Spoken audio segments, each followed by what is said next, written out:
yang bisa disampaikan nantinya. Dalam rangka memperingati hari jadinya yang ke-25, PP Utoda Fakultas Hukum Universitas Brawijaya menggelar kegiatan diskusi publik rembuk warga dengan tema Ayo Noto Malang Raya, yang kali ini menghadirkan 2 orang mantan wali kota sebagai narasumbernya, yaitu mantan wali kota Malang Dr. Andes Haji Sutiaji dan mantan wali kota Batu Dr. Anda Haja Dewanti Rumpoko.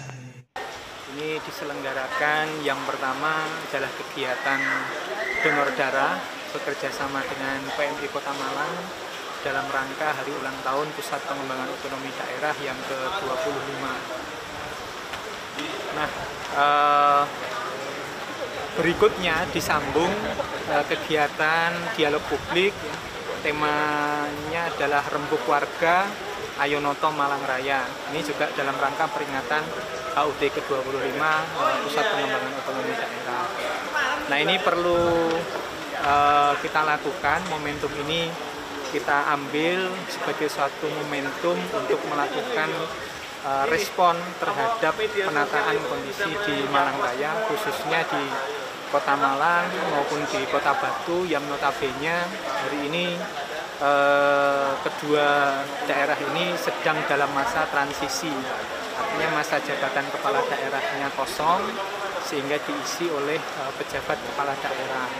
Nah, ketika terjadi transisi atau kekosongan kepala daerah, nah ini kita respon dengan tujuan agar rembuk warga ini menjadi jembatan aspirasi dan komunikasi agar tata kelola pemerintahan tetap berjalan dengan stabil, karena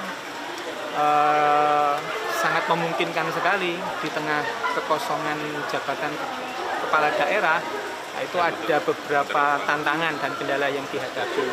Bisa saja yang pertama dari aspek sosiopolitiknya, ya. Bisa saja dari aspek sosiopolitiknya ini kekosongan ini bisa saja memantik disharmoni dalam rangka penyelenggaraan pemerintahan daerah. Nah, ini yang kemudian harus dieliminasi dan harus diminimalisir sehingga penyelenggaraan pemerintah tetap berjalan secara normal.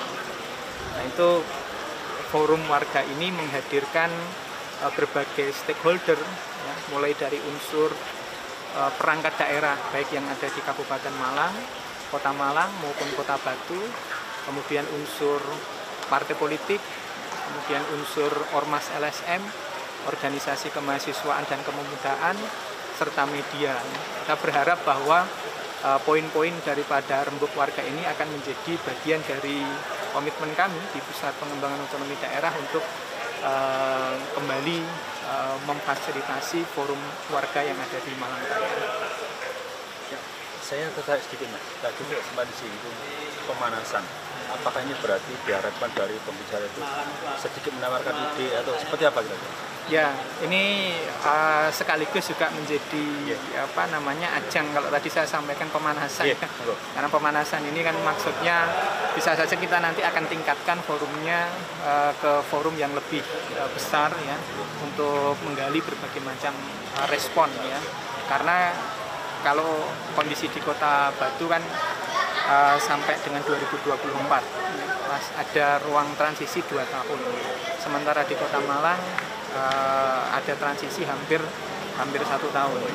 Nah, sehingga memastikan bahwa jalannya pemerintahan yang ada, nah ini jembatan komunikasi partisipasi itu agar tidak terputus. Ya.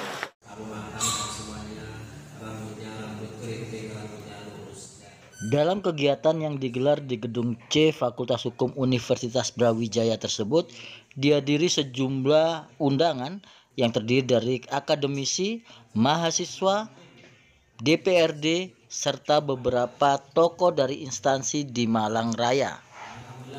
Kota Malang kemarin memfasilitasi komunikasi antara anak-anak itu dengan bupatinya.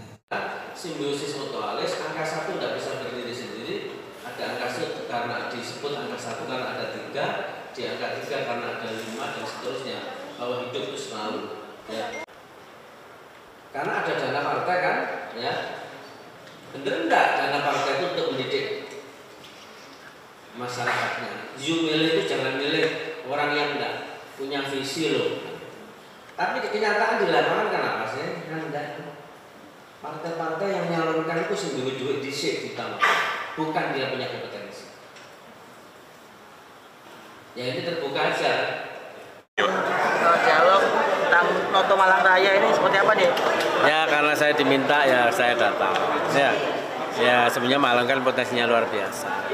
Tinggal benar-benar kita itu mempunyai dari hati yang paling dalam, benar-benar ingin mempunyai kemauan Noto Malang atau tidak kan gitu. Ya harus duduk bersama-sama. Ya potensinya luar biasa harus duduk bersama-sama. Supaya ke depan ya lebih bagus lagi lah. Ya, makanya Mas, kata kuncinya itu kolaborasi, ya, hexahelik, ya, kolaborasi dan lain-lain, ya, dan semuanya termasuk akademisi yang harapannya kan akademisi itu kebijakannya kan memang premis minor mayornya dengan sudut pandang yang akademis bener, keilmuan, scientific. Ya. Pak, terakhir Pak, untuk mengurangi strategi untuk mengurangi ego sektoral gimana Pak supaya bisa duduk bersama tadi Pak? Ya menghayati bener lah Indonesia Raya itu lah ya. Indonesia kok di kapling-kapling. Jadi gini, ya itu kadang-kadang gini. Kita itu kan GR-an Mas itu. GR-an ya kayak kita itu hamba Tuhan tapi memposisikan jadi Tuhan. Ya. Gitu lah. Pak menjustifikasi ke sana kemari itu milik saya, itu saya gitu. Kalau Bu Dewanti Pak sudah wali kota berasal dari partai politik yang berbeda. Yang dari pertanyaan saya, sebenarnya wali kota atau pimpinan ini menjadi pimpinan untuk partai atau untuk masyarakat? Kalau seharusnya untuk masyarakat, dari latar belakang partai. Ketiga saja operator Mas Mbak Panitia masuk satu ketiga. Sorry keempat. Nah di satu empat ini saya memetakan beberapa tantangan yang dihadapi oleh stakeholder dalam pelaksanaan pemilu. Nah, di situ tantangan bagi stakeholder yang pertama kita lihat dari masyarakatnya dulu. Dari masyarakat, saya ambil ada 4 poin. Yang pertama, ini ada polarisasi politik. Stakeholder punya PR ini. Peserta pemilu. Nah, peserta pemilu ini model kampanyenya yang hampir bersamaan antara pemilihan legislatif dan pilpres. Nah itu tentu saja. Iya, tadi sudah disampaikan lengkap sebetulnya tugas dan fungsi wali kota pimpinan daerah, perbedaannya dengan pejabat. Ya memang betul sama, tetapi ada batasan. Nah sebetulnya batasan itu yang jadi tidak sama akhirnya. Sehingga yang namanya PJ itu boleh dibilang hanya menjalankan tugas administratif gitu ya Pak Sutiaji ya, seperti itu. Karena kebijakan-kebijakan yang teknis itu sangat dibatasi. Kalaupun dalam hal mutasi dan sebagainya itu harus dilakukan karena situasi kondisi membutuhkan, beliau harus membuat surat izin ke gubernur dan Kemendagri yang akhirnya berapa lama baru turun boleh atau tidak gitu. Punya pengalaman di Kota Batu. Kami pemerintah Kota Batu baru membangun pasar induk yang akan dihuni oleh 3.000 pedagang. Nah, ini sudah selesai masa pembangunannya bulan Mei. Sampai sekarang ini belum ditempati. Sebetulnya saya sudah selain berniat, kemudian sudah diwanti-wanti, sudah dilarang oleh bapak suami saya untuk tidak boleh cawe-cawe lagi dengan pemerintah Kota Batu. Tetapi ketika saya tahu bulan Mei sudah diserahkan pasar Batu ini, kemudian sekarang bulan apa, Mei, Juni, Juli, Agustus, September, itu 4 bulan. Sementara pemeliharaan itu kan cuma 6 bulan ya Pak Wali ya? Pak Wali, Pak Sutiaji saya disuka. Itu akhirnya ada rasa kekhawatiran. Kekhawatiran karena gini, 6 bulan masa pemeliharaan ini adalah sebuah waktu yang sangat penting agar supaya nanti ke depannya yang memakai menggunakan fasilitas pasar itu nyaman. Karena itu adalah fungsi fasilitas dari pembangunan pihak ketiga. Yang akhirnya ketika ada hal-hal yang kecil, baik bocor kecil atau ada yang kurang, itu bisa kerjakan oleh pihak ketiga. Tetapi ketika sudah lewat masa itu, akhirnya pemerintah yang harus itu kan sebuah kerugian. Nah, ketika saya akhirnya terpaksa karena lihat saya sudah tidak cawe-cawe, saya terpaksa telepon ke Barinas, Pak, kok nggak gini Bu? Pak Wali sudah mempersiapkan perwali, tetapi perwali itu sekarang sudah dikirim ke Mendagri. Ini kami menunggu ke Mendagri turunnya berapa lama. Demikian.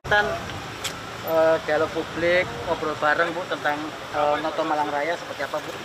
Ya, alhamdulillah saya mengucapkan terima kasih kepada PP Otoda UB bahwa telah terselenggara acara yang luar biasa. Tuhan masukan, mungkin ke depan ditambah lagi pesertanya selain dari birokrasi, teman-teman dewan, di institusi, juga komunitas-komunitas lain yang lebih langsung berpihak kepada masyarakat agar supaya masukan dan dialognya bisa lebih baik dan waktunya jadi harus lebih lama. Dan satu lagi seperti katanya Ibu BNN tadi, Bu Dewi, Kabupaten Malang, Kota Batu harus dilibatkan semua ya.